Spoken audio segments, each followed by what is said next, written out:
আশা করি সবাই ভালো আছো। আজ আমি একটা রেফ্রিজারেশন সিস্টেম দেখাবো, কী করে ফ্রিজের সিটে একটা রেফ্রিজারেশন সিস্টেম কাজ করে সেটা দেখাবো। এই যে এটা হলো কম্প্রেসর। আমরা জানি কি একটা রেফ্রিজারেন্টের হার্ট বলা হয় একটা কম্প্রেসর। এই যে মোটাটা দেখছো, এই মোটাটা হলো সাকশন লাইন, আর এই চিকুনটা হলো ডিসচার্জ লাইন।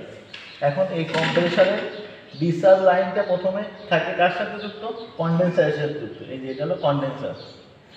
এই ডিসচার্জ লাইন কন্ডেন্সারের সাথে যুক্ত। কন্ডেন্সারের আরেকটা প্রান্ত থাকে স্টেনার বা ফিল্টারের সাথে যুক্ত। ফিল্টারের অপার মাথা থাকে হলো ক্যাপিলারি টিউবের আর এক মাথার সাথে, আর ক্যাপিলারি টিউবের অপার মাথা থাকে ইভাপোরেটরের সাথে। এই যে এটা দেখছো, এটা হলো ইভাপোরেটর। আর আর ইভাপোরেটরের আর এক মাথা থাকে এই যে কম্প্রেসরের এই যে সাকশন লাইনের সাথে।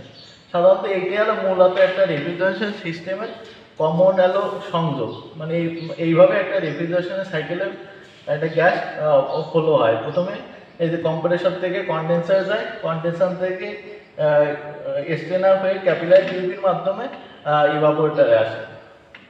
আশা করি বুঝতে পারছো। তা সবাই ভালো থাকো, সুস্থ থাকো।